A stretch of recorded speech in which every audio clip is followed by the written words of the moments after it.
Hello, everybody, and welcome to episode 29 of Ask the CEO with Avraham Gattile. Today, I'd like to introduce a very special guest, an accomplished speaker, author, and innovator in the IT industry. He's named to the top 40 under 40 list and the top 20 global channel visionary by ChannelPro. He's often sought out for keynotes, consulting, thought leadership, and industry guidance. He spent his 22-year career in various executive sales, marketing, channel, and strategy roles within IBM, Lenovo, and Autotask, most recently as the co-founder and CEO of ChannelEyes. He led a startup that disrupted the social, mobile, and predictive analytics software industry for channel programs. It's my pleasure to introduce Jay McBain. Welcome, Jay. Well, thank you for that nice introduction, and glad to be here. Yeah, glad to have you. Man, you're so busy, I can't keep track of you. You're traveling all over the world. Yeah, it was actually a personal thing with my wife and I. We're kind of on a road to see 100 countries. We're done about 78 of them now. But, holy cow, I'm just trying to hit all 50 states. I grew up in a family that did a lot of driving, so I've hit 48 of the 50 states and all 10 Canadian provinces. So, wow, and I've done this continent, and I did one of those quizzes on Facebook last night for fun, and it was 100 cities you have to see, and I think I scored 72 out of 100, but I ranked number one out of 260,000 people, which I thought was a little bit odd because there's people that travel way more than I do. It could be their repeat customers traveling to the same place. That's it. That's pretty nice. So where was your favorite place that you ever traveled to? That's a hard question. It's the most common question I get, but I have a number of, the reason for doing these 100 countries is we do them really quick. Sometimes we're only a day or two in every country. The whole point is, later on when we do have more time to go spend a month in a place, choose, a half dozen or a dozen places that we'll go back and spend way more time in. So, I love Prague. We just went to Edinburgh in nice. Scotland and loved that. And there are places in Asia that we love. We love South Africa. We're going to Peru in a month. So my wife has taken her MBA, so gets to go and do something on Machu Picchu, I think. So I'll let you know, but we're trying to find the places to go back to. Now, how do you manage going with a family? Well, that's probably a topic for another conversation, but it's one of those you just bear down and do it. How do you possibly take, two kids under two on a 24-hour flight to Australia and then to 5 other countries in 7 days? And you just, like traveling's hard enough. You just grab one, kid under each arm and all the luggage and just make it happen. You forget about it hours later. So, well, yeah, with 24 hours, after about 10, it probably becomes routine. It does. Nice. Well, super excited for you. Thanks. So Jay, so I know that you're really top-notch with Channel. Can you tell us a little bit about what it is you do? Sure. I'm not even sure some days what I do, but the place I've grown up and the industry I've grown up is the global IT channel and telecommunications channel. But if you look at channels more broadly, 75% of all world trade goes indirectly. Other than buying a Tesla today, the only car you can buy is through a dealer. When you buy a TV, it's through a retailer. Everything down to a jar of peanut butter. Everything you buy today basically goes through some middle channel to get to you. And that is all 27 industries have these channels that get a product from, raw materials through the supply chain and in a way that you consume it. So channels, once you take away the nomenclature, they all have similar challenges in terms of, finding the right partners, developing them, maintaining them, motivating them, enabling them, and keeping them engaged. All these different things, they go by different words, but the challenges are the same. So that's where I spend most of my days, in the middle of these in the middle of these channels around the world. And I try to spend it a little bit as a futurist. Where are we going to be in a couple of years, maybe 5 years from now? What's it all going to look like, and what can you do with your business today to prepare for that future? Yeah, so let's elaborate on that. So when you work with a prospective client, take us through it. How do you work with them? Sure, it's very different, and a lot of the work I do today is basically just inbound consulting. Someone will read a blog of one type and say, as they're Googling things, that's the problem we're having. And I tend to be very tactical, which doesn't make me a great consultant because, you're supposed to spend way more time on strategy because it's more profitable that way. But I love to get in and just roll up the sleeves and just start, executing on, a number of different things that are proven to work. And so that's usually it's an inbound opportunity, and then I'll engage, on a certain area that they're having trouble with, and just kind of collect, hundreds, if not thousands, of best practices from around the world, and do my best to get those down to a manageable group of things that can be done. Gotcha. So let's take a business like mine, for example, given that we're both in the telecom field, right? Yep. So for a telecom vendor that wanted to build a channel, for example, right? At what point would you come in? Yeah, so it's interesting. I'm working, with one of the biggest phone company in Australia, and they contacted me, and they were having an issue. It was what I call shadow channels. I just made up the name, but we've lived now for 10 years in this area of what was called shadow IT or rogue IT, where customers would, lines of business would go off and make a decision. IT wasn't involved, and they're making these $1 million technology decisions outside of the norm, outside of what we do every day. And the people who influence that I called shadow channels, because they're not you and I, coming from the telco field or the IT field. They're very, very different people. And so I spent a lot of time writing about and thinking about these shadow channels that are now a big part of everyday business. So Gartner had a couple statistics that, kind of dropped my jaw a little bit.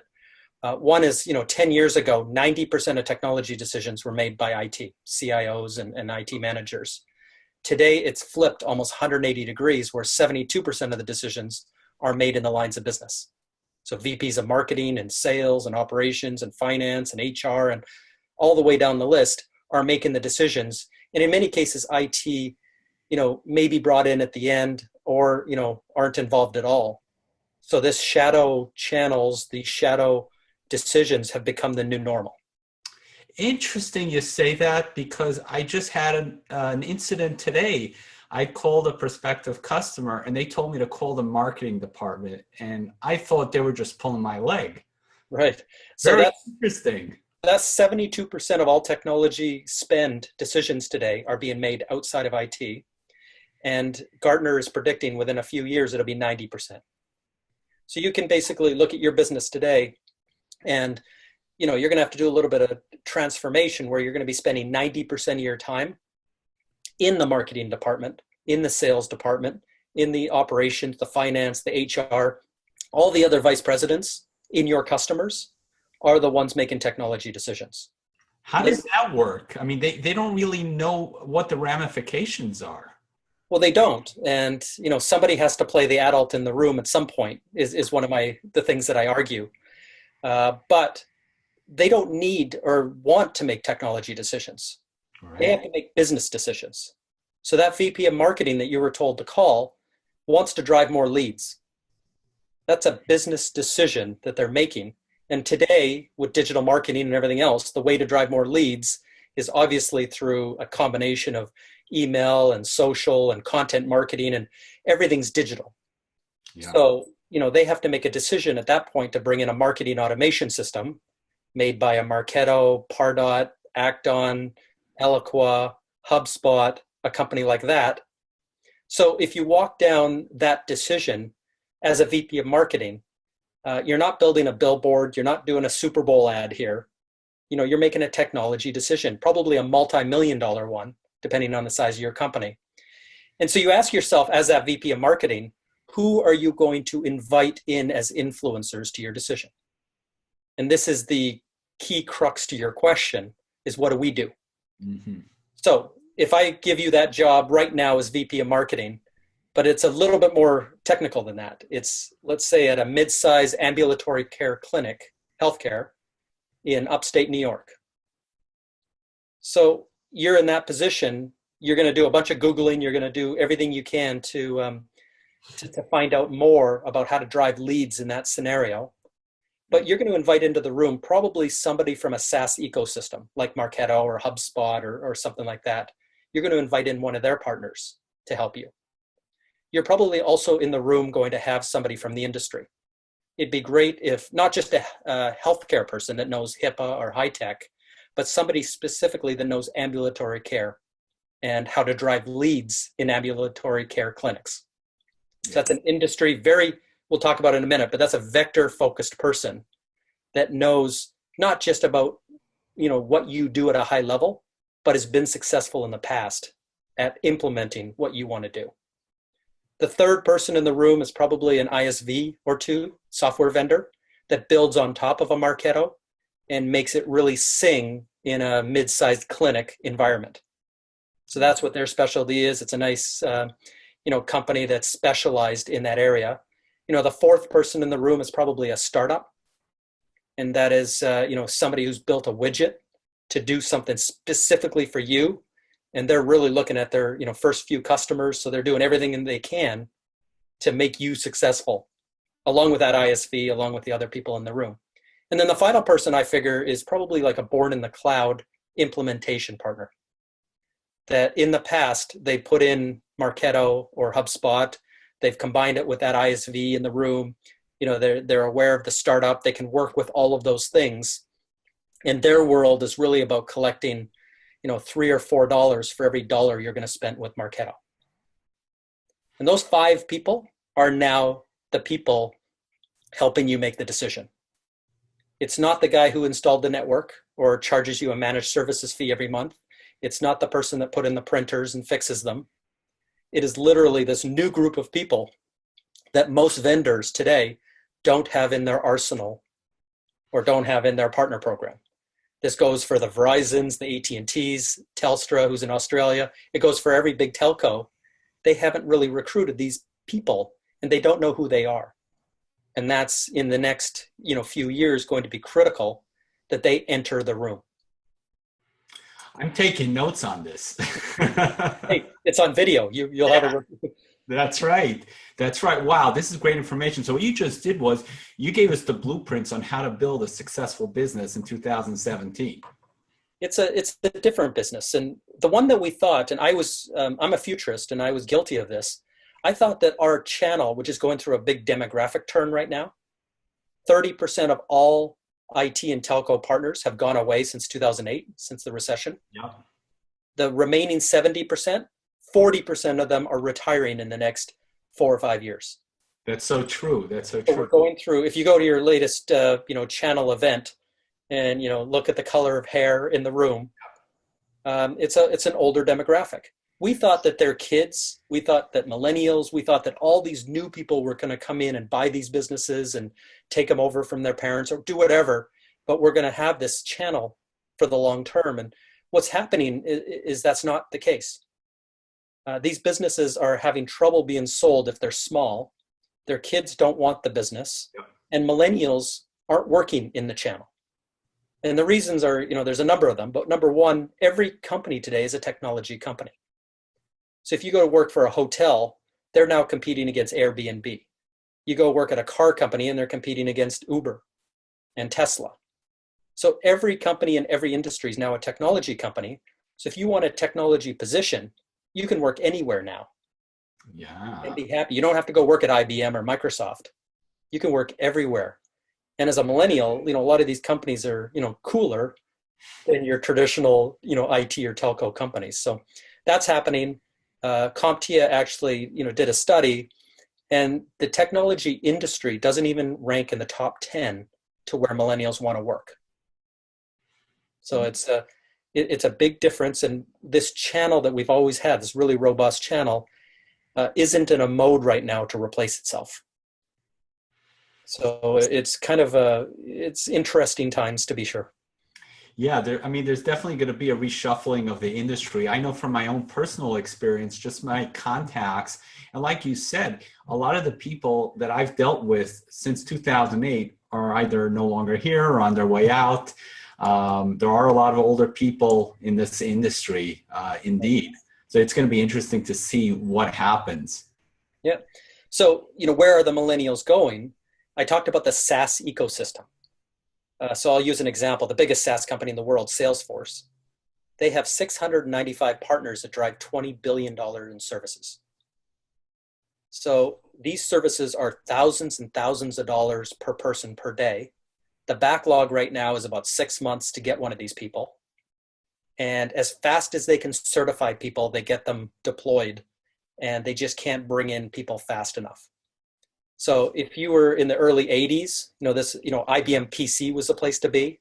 Yeah. If you're in the early 90s, it was the Microsoft ecosystem. If you were in the early 2000s, it was e-business and internet. And today it's SaaS. If you're young and want to be rich, or if you're young and just want to be a freelancer, you go and you work for, kind of like partners did 30 years ago. You get busy enough on your own that you hire a friend. Then the friend gets too busy, so you hire another friend. Then all of a sudden you look around and you're a CEO of a company that's driving millions of dollars of revenue. And you're trying to figure to yourself, how did that happen? And so these younger people today, that's exactly what they're doing. They're getting certified in these ecosystems. And it could be NetSuite, Workday, Marketo, HubSpot, it can be Salesforce, any of these SaaS ecosystems. They're charging out $4 to $5 per dollar of SaaS revenue. So if you pay Salesforce $1 million for an implementation, for the software, the implementation is going to be 5 times that amount. Yeah. They're chasing $5 million of follow-on revenue. So they don't even care if Salesforce pays them a margin. They don't want it. A finder's fee is nice because they can put it towards hiring more people.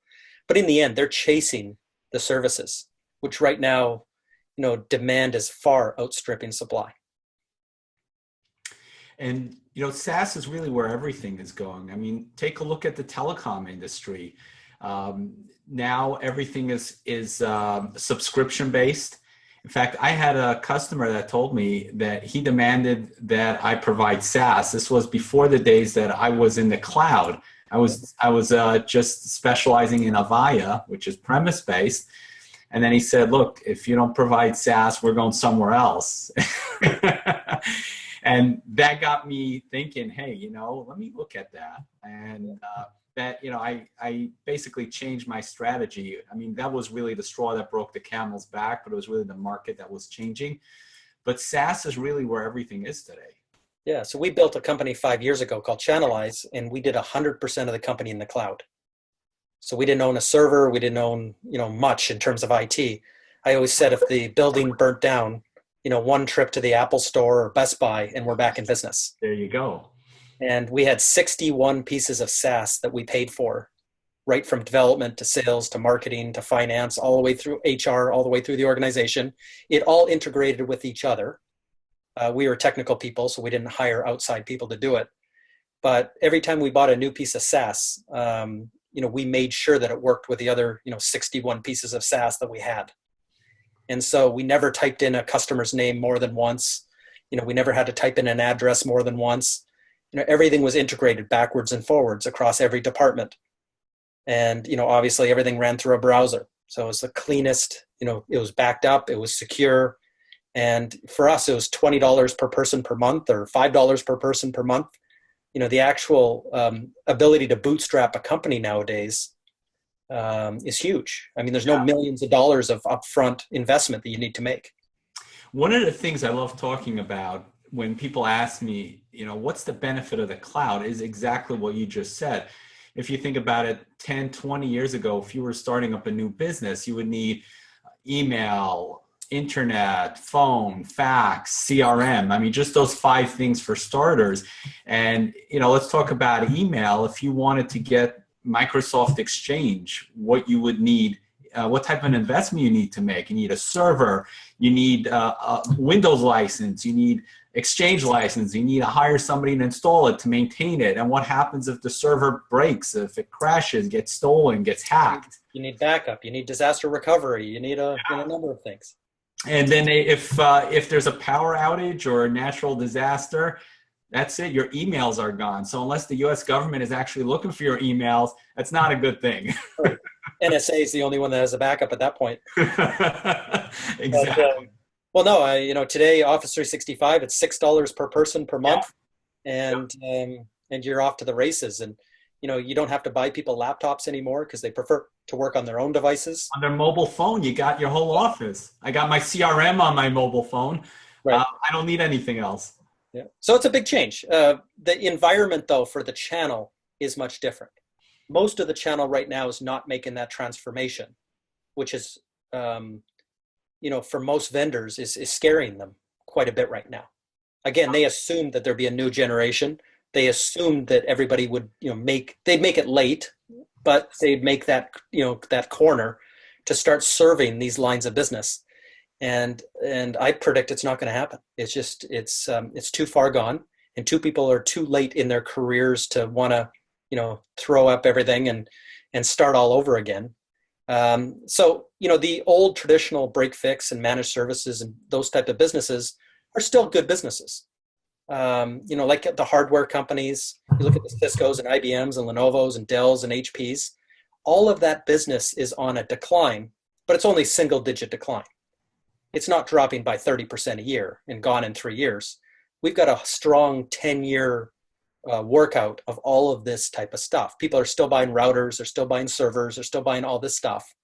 They're just buying less of it. So if you're good at what you do and you can market and you can sell, you can be successful as the train leaves the station.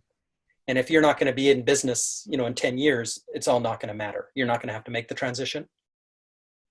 But it's a little bit perilous for those companies who don't really understand who's influencing today these new sets of millions of dollars of customer technology decisions. Yeah, definitely. As was evidenced by my experience today, everything's changing. Right. So what advice would you give to somebody that's either starting out today, or somebody that has an established business that wants to build a new channel? From the partner standpoint or a vendor standpoint? Let's say from the vendor standpoint. Okay, so from a vendor standpoint, you have to understand where your product fits, first of all. You want to be part of that. We talked about the clinic, and in the VP of marketing, you want to be in that room. But if you're selling a router, nowhere along the Marketo HubSpot decision comes in a router. Maybe they have to upgrade their Wi-Fi or something, but probably not. So you have to understand where you can play. But if you're a security piece of software, you definitely should be in the room, and you should play the adult in the room in that scenario. So you need to figure out, of those 5 influencers, how you start influencing the influencer. You ask them 3 questions. What do they read? Where do they go? And who do they follow? So, we read 16 magazines globally in the IT channel, telco channel.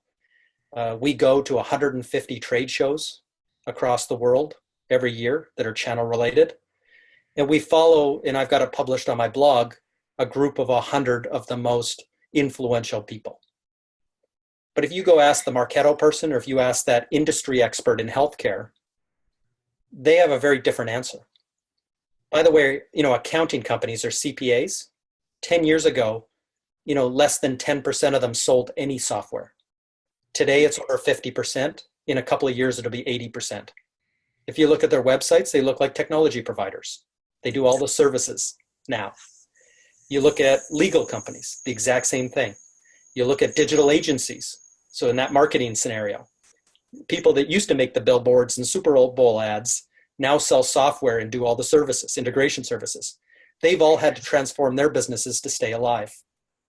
And they're now competing with you and with traditional partners in the IT channel. So now that they're competing, a vendor may have to look to build out their program by 5x. So have 5 times the amount of partners that you have today. And they're all different. You'd have to motivate them, incent them, enable them, do all those things different. And it's going to be a big learning curve, in the next couple of years. Yeah, I imagine. So for the partners, really two things. One is to understand this idea of what a vector is. Because 10 years ago, all partners, figured out they had to verticalize. Being a generalist just didn't work. So you have to look at the market you're in, the city you serve, figure out where the business is, and specialize in those areas. But specialization today has also multiplied by 5. So the best way to explain it is to go back to the example. You're that VP of marketing, you're trying to drive leads. It would be great to have people in the room that knew about marketing automation. It would be great to have people in the room that knew about not just healthcare, but ambulatory care. So knew about mid-sized clinics. Narrow specialties. Right. You also, want somebody in the room that understands upstate New York, because, doing business in Philadelphia or doing business in San Diego, may not be the same, and driving leads may just not be the same. So having that regional geographic specialty, is also important. So there's all these vectors now that, become degrees of specialization. And, being that VP of marketing, I would rather fly in somebody that had been successful doing leads in a mid-sized clinic than I would the printer guy who may have read the HIPAA or High-Tech Act, once in their life. So it's that degree of specialization that is now winning the day. And your degree of, success, your customer TAM, target addressable size, goes down by 99%. Now you're not calling on tens of thousands of customers in your city. You're calling on 12 clinics. But your chances of winning probably go over 50%.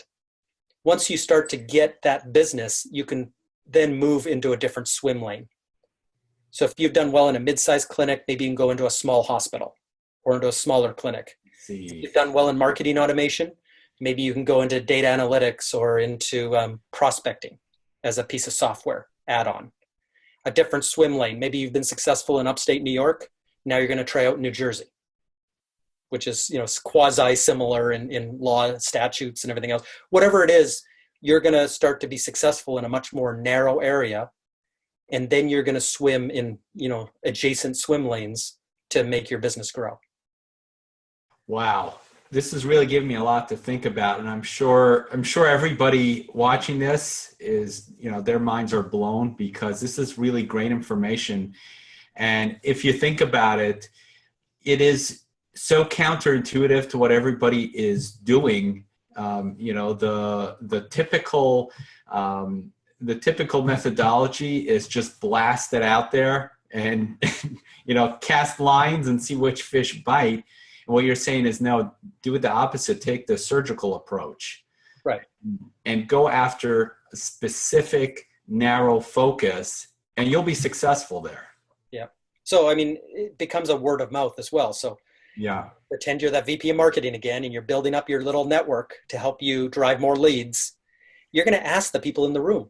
You're going to ask the Marketo guy, who in upstate New York have you had success with in this area? You're going to ask the industry person. You're going to ask the ISV. You're going to ask the startups. You're going to ask everybody who has the capabilities. And I understand that there's some security, there's some backup, disaster recovery. Like there's some other, adult things we need to talk about. Because, I don't want to get fired, nor do I want to put my CEO in jail. That's not great job security. Yeah. So I don't want to start sending out mass emails and breaking patient confidentiality, laws and other things. So at some point, I need somebody that understands all that stuff. You're not going to search on the internet for that. You're going to ask the people that you've already built as part of your network. And the word of mouth will swing, and these groups of people, I think, will participate with each other at, many, many clinics as they move on. Gotcha. Wow. So Jay, who would be an ideal client for you? I'm actually, interested in, kind of the future of the channel, vendors that are looking to, looking into this shadow channel phenomenon, worried about the demographics of their own channel, figuring out how to architect, what these new channels and influencers look like. That's the type of stuff that I really, get up in the morning and jump out of bed, and love to do. And, the world's changing so fast that, the rules that you made 18 months ago are just not going to take you forward. Yeah, definitely. Gotcha. So Jay, how did you get into all this? It's a long story, but I'll say the short version. I worked at IBM back in '94 as an intern with college. Best thing I ever did. And one day I was working in the help desk, taking 1-800 calls. So, if you bought an IBM Aptiva in 1994 and, your NHL hockey wouldn't run on it, I was up in Canada. I was the guy that picked up the phone when you called IBM. And, at the same time as helping customers, as a great internship, they were looking at the time for people that could go talk to people. IBM research at the time, and since that time, has been #1 patents. They were hiring 10% of the world PhDs at that time in all disciplines: chemistry, physics, biology, everything else. And they needed their, evangelists and futurists to go talk to audiences. So I put up my hand. I was, 22 or 23 years old, and said, "Hey, I'm a futurist." And nobody else, with gray hair put up their hands. So they chose me. And I got to go on TV, and I got to go in front of, universities and K-12, and got to go in front of business audiences. Right at that time, 3 things happened. One is they were just finishing Deep Blue, which ended up beating Gary Kasparov at chess, which ended up becoming IBM Watson. So the whole start of AI was right at 1994. Second is we had just demonstrated a network that ran in your body and used the electrical charge inside your body to transmit information. Holy cow. You and I shaking hands could exchange a business card just with the electricity in our own bodies. You know that when you shock yourself, you carry electricity. We were able to use that electricity for networking. Obviously, that's never come to be. But the third and most exciting was for Star Trek fans. IBM fellows, about 3 or 4 senior IBM fellows, along with Harvard and MIT and a number of others, went away for a few years to study teleportation. It was literally beam me up, Scotty, teleportation. Wow. And they came back, and right around that time, 1995, I think it was, said it was possible. And they backed it up with a 7,000-page dissertation with exactly how it could be done using a tunneling microscope that IBM had invented and won a Nobel Prize for. It just wanted to build better hard drives, but it ended up being a transporter, defeating cancer and doing other things. So this scanning electronic tunneling microscope was kind of the idea where you could break down things at the atomic level and recreate them in a different place. So this at the time was a theory, but boy, do kids really get energized when you start talking about teleporting. That being said, with all the computing capability on Earth now, we probably, if you pooled it all together, barely have enough to transport 1 atom. That's the level, and you can imagine back in 1994 where we were at. Yeah. But later on, kids in Australia, as part of their thesis, proved, I think they moved a light photon or something from one room to the next. So they actually implemented the theory and proved that it could work. So something has been teleported by humans. Really nice, really nice. So I bet the next thing they'll be teleporting is money. There it is. So, you think of teleportation, you think that, Amazon and Tesla and Uber and companies like this are changing industry. Can you imagine what happens to FedEx, UPS, USPS? Yeah. It happens to everything. Once we could tell, United Airlines, American Airlines. Forget drones, just beam me the package. That's exactly what it is. So can you imagine the day that actually is workable? We have probably half the industries on Earth would implode. You wouldn't need a hotel because you could just go back to your own bed. Yeah. Think of all the industries that would collapse in the era of teleportation. Anyway, this was futurist stuff. It got me going in this. I worked in the channel for 23 years, so I tried to, combine the two and, just take a different view on it than others did in the industry. Yeah, really nice. And talking about Star Trek, so I read an article recently that some company or some organization just invented a tricorder. Nice. So they're working on a limited version. Yeah. I mean, Star Trek and Star Wars and other sci-fi has probably been responsible for over three-quarters of the technology we have today. And I think the iPad is a good example of something that Picard walked around with.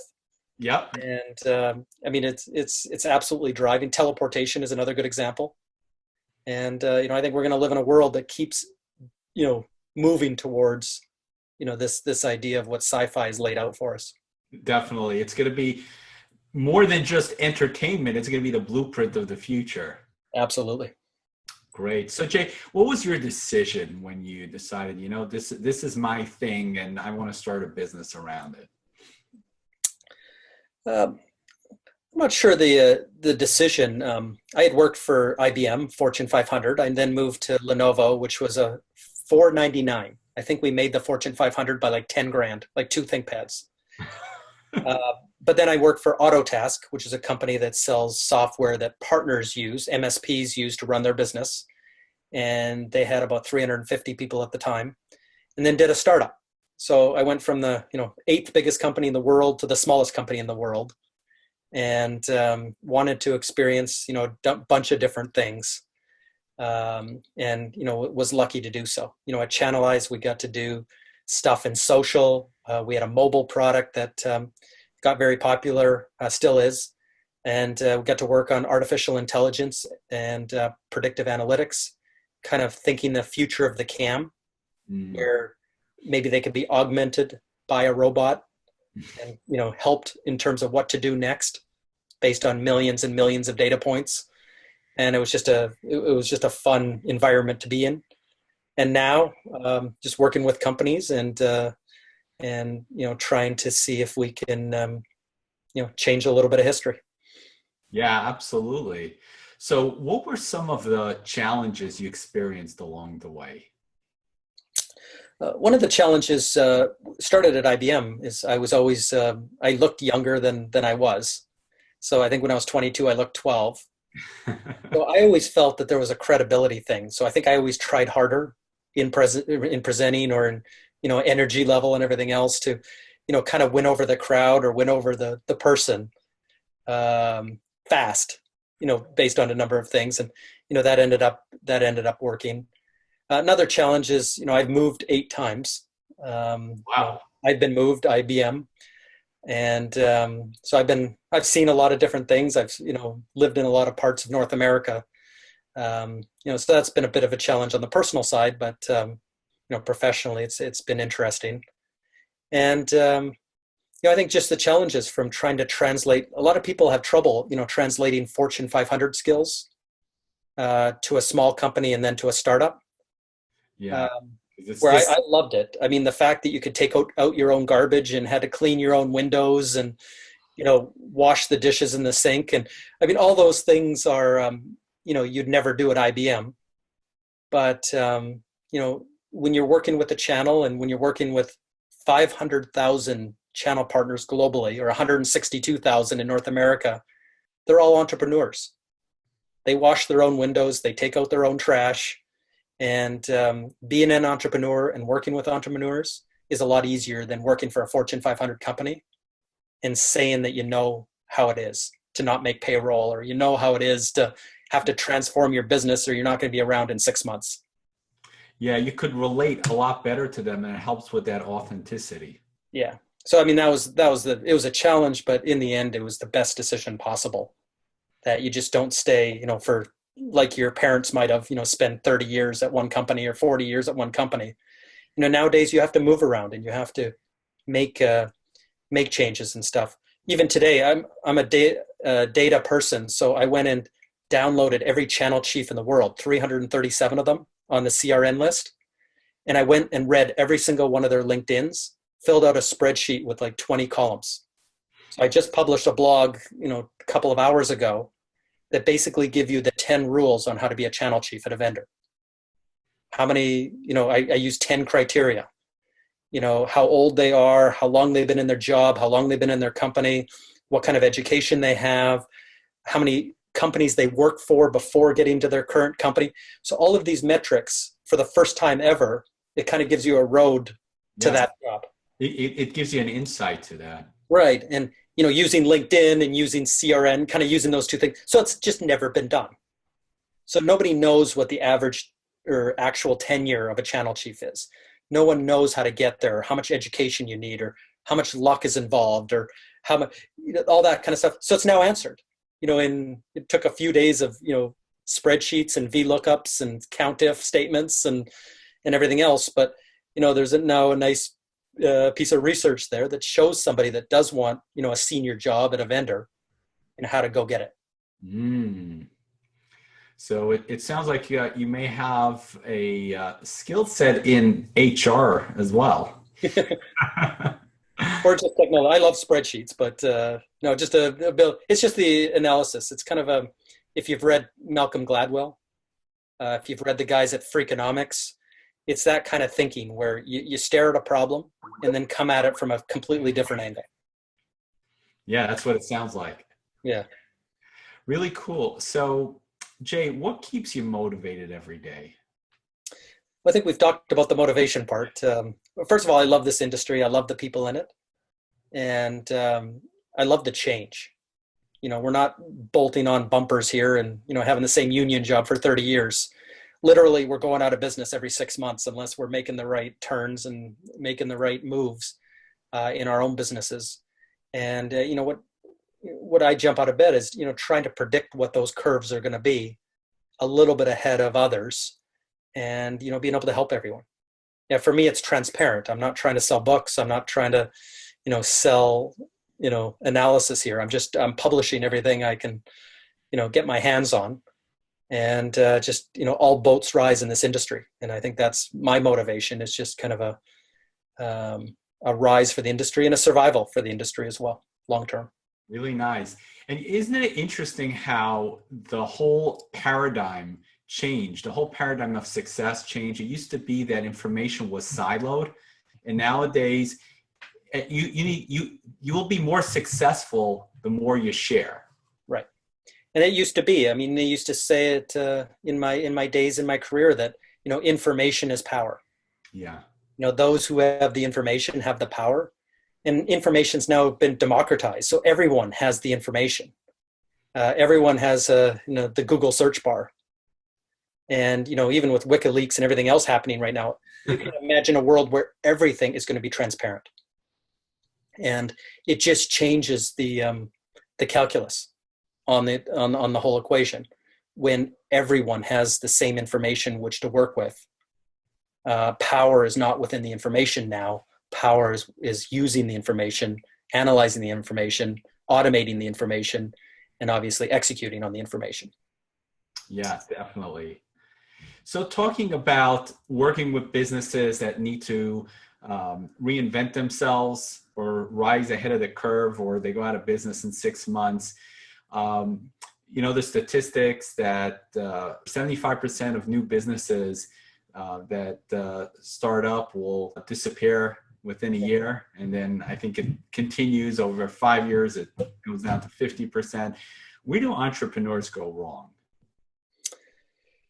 Well, I think there's a lot of things. And, one of the interesting things about the startup that I did was we raised about $5 million. So I got to talk to hundreds of different VCs, pitching the business and seeing how other people outside of our industry really thought about business and put value against ideas. And once you get to do that over 100 times in the pitch deck, you kind of learn what the value of an idea is. And once you've heard something enough times, you can actually boil it into, a degree of success. So what frustrates me is on the internet, you read, hundreds of blogs about how to be a great entrepreneur. And they break up into a couple of categories. One is somebody who got lucky or happened to be around people that got lucky. So if you want to read a good book, it's Malcolm Gladwell, Outliers, who basically argued that Bill Gates and Steve Jobs while they're geniuses and phenomenal and everything else, would not have been Steve Jobs and Bill Gates if they were born 5 years earlier or 5 years later. They would have just needed a different implementation. That's all. Well, they wouldn't have had one though. So 5 years earlier or 5 years later, there wasn't a business to be had like Microsoft or Apple at that time. You could argue that they would have invented something else and taken another industry and somehow they're great genius. But he looked at hundreds of examples of that, and it's just not the case. We tend to immortalize these business leaders who obviously are really, really smart and really, really successful.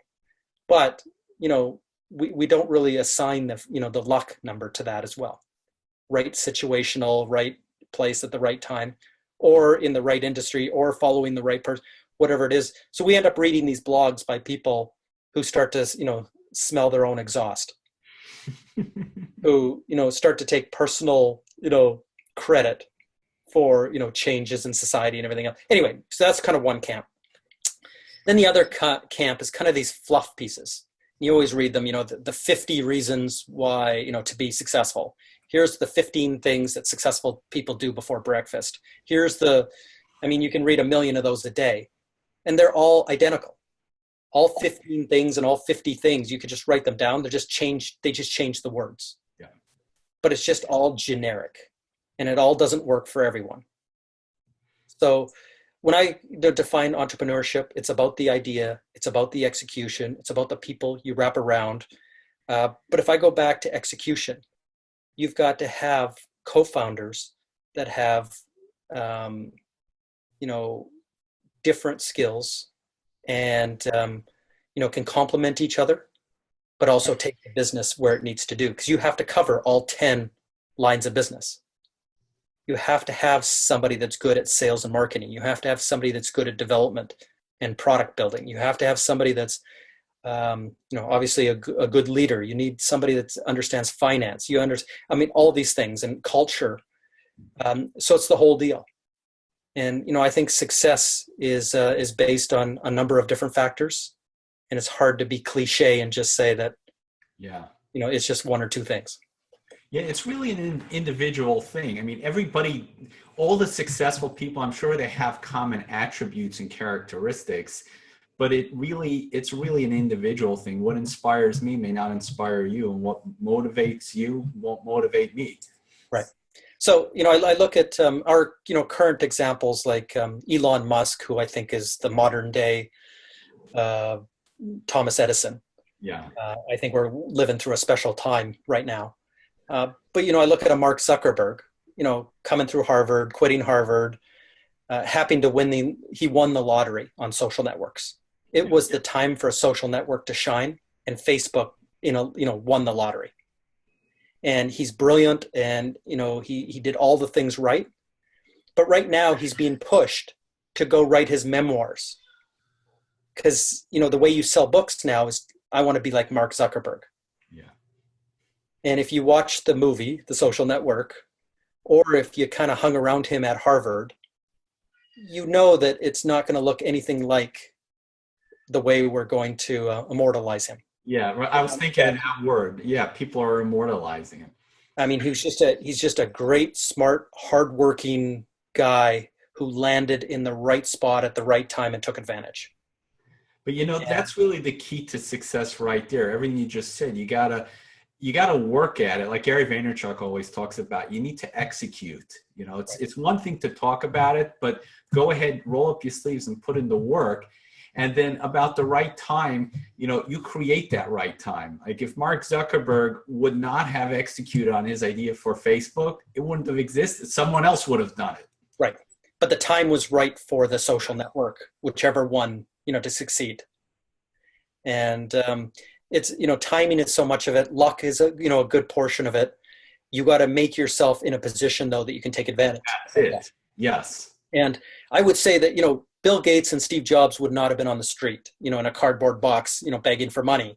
They'd be running probably multi-billion-dollar wonderful organizations, but they might not have been in the position to win the lottery. Right. But it doesn't matter if you execute and you have the right people and the right processes and the right product and everything else. I think, you can build a really successful business. And if you put yourself in that position, a very few amount of people are going to win the Powerball, the business Powerball. And they're going to be that, multi-billion, trillion-dollar organization Apple could be in a couple of years. And, they're going to make a statue of you, and you're going to write books and go on speaking tours and everything else. And that's the way, life works. But, I think entrepreneurship is much more than that. Yeah, agreed. So Jay, where are you looking to take this in, let's say, 5 years? That's interesting. Being a futurist, I'm actually not sure. I love the analyst part of it. I love analysis. I love helping companies do what they do. But I foresee a long career doing this. Another 20 years. I will be a channel chief again, maybe a couple of times. I'd love to work at a partner, which I've never done. I'd love to work at a distributor, which I've never done. And right now, I think is my time to consult. So, you talk about going through these phases of different types of opportunities. And when I officially do retire and go back to these 100 countries on a sailboat, I'll look back and say, you know what, I had every job in the industry. And, if I write my memoirs one day, it could be about, listen, I think I understood the different viewpoints that everyone came at it with. Yeah, especially going to all these different places and seeing the different cultures, you should definitely pick something up from there. Absolutely. Nice. If you could rewind the clock, let's say 12 months, would you do anything differently? Nothing. So if I could rewind 44 years, I would not do anything either. I'm a big fan of the butterfly effect. If you've seen that movie or know the concept. No. Of a butterfly's wings can create a tornado on the other side of the earth. I wrote a blog once where I kind of went back to my life and what were the critical butterfly moments. If I chose left instead of right, where would I be today? And I think I grabbed, 10 moments or something in my life that were absolutely critical to getting me to where I am today. And I always think if you went back and changed one small thing, everything would change. Everything could collapse. And so if you haven't seen The Butterfly Effect, it's actually an interesting movie to watch. It's not the best movie, but the concept will get your mind racing for an hour and a half. For sure. I got to check that out. And I could definitely relate to what you're saying because every now and then I contemplate the different decision points that I've gone through in my life. And I was, if I wouldn't have said this thing to this person, or if I wouldn't have attended that networking event, none of this would have ever happened. So I'll give you I don't know if you're a Star Trek fan because you talked about it, but there's one show in Star Trek Next Generation that explored this concept. And basically there is a concept where every decision you make happens in an alternate universe. Yeah. If you choose to go left, your choice to go right actually does happen. It goes in an alternate universe. So think back to, the day you were born, you've made trillions of decisions. Which way to comb your hair, what shirt to put on, what car to take, up to the big business decisions that you've made and what you would say are your most critical, inflection points of your life. So if you take every one of those, what Star Trek did is invented this time continuum. Someone broke this, dimension thread in space, which basically made every other enterprise appear.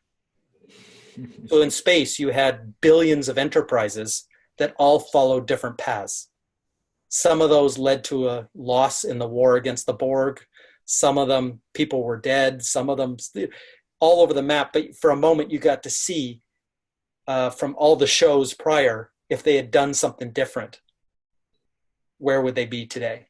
And it was kind of shocking at the end as you saw, what could have been, because you actually physically get to see, in that case, probably a dozen different examples of where things could have gone.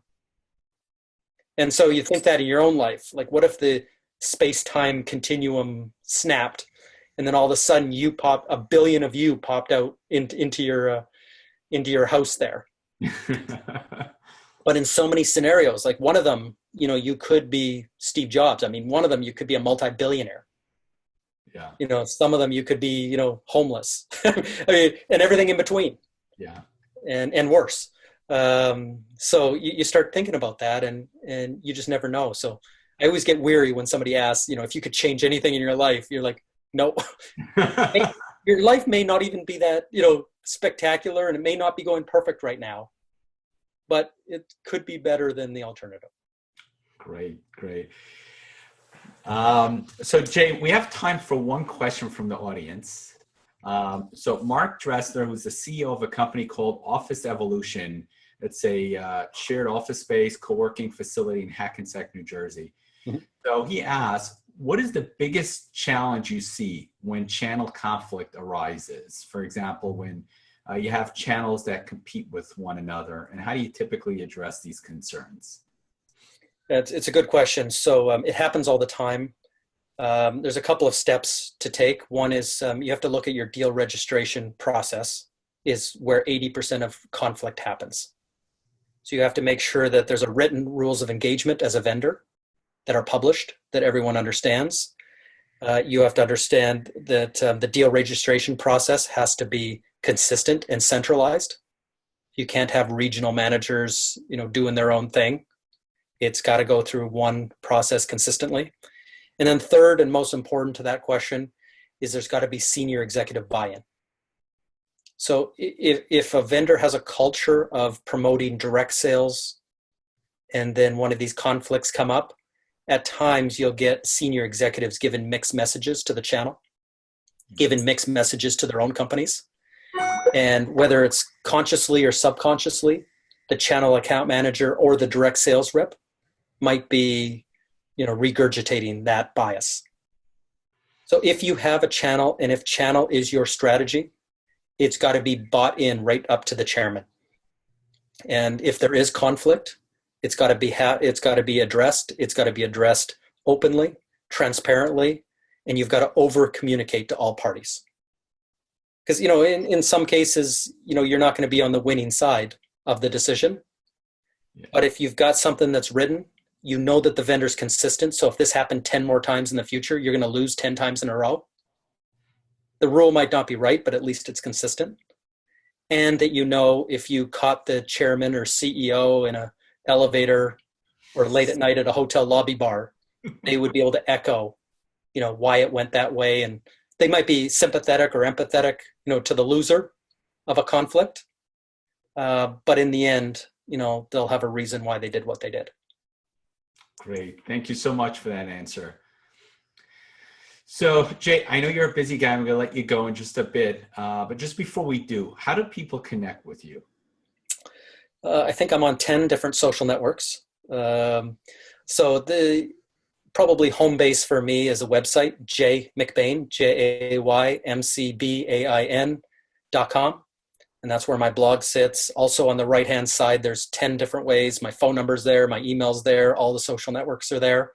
My Twitter handle is the letter J, McBain, MCBAIN. And you can just tweet at me there and I'll find you. Awesome. We're going to put that in the show notes so that people can just pull it up and click on there and get right to you. Great. Okay. So Jay, do you have any parting words of wisdom that you'd like to share with the audience? I think we've covered quite a bit. For me, I would have a discussion over, where does my business, whether I'm on the partner side or the vendor side, distributor side, where does my business sit with this new shadow channel scenario? How do my products fit? Where do I fit, going forward? And, what do I need to do, given this change? Second, I would look at vectors. Am I in the right places? Am I in the right conversations? Am I influencing the influencer if that's what I need to do? Am I taking care? Am I going to win that opportunity with that ambulatory care clinic? Am I in the room? Do I have the right representation? So understanding vectors is critical. And then third and finally, take a look at the demographics and how they affect your business. If you're a partner, you got to look at, your own scenario and look at what, perhaps your exit plan or your transition plan is. If you're a vendor, you've got to look at your channel community and understand where that's going. and be able to make the right decisions, knowing that that's coming. You can't wait 3 or 4 years and have it hit you by surprise. Yeah. Awesome. Jay, my mind is totally blown. I'm going to have to go back and rewatch this episode at least 10 times. So I appreciate all the great advice and wisdom that you've offered. And thank you so much for joining. All right. Thank you. It's great to chat.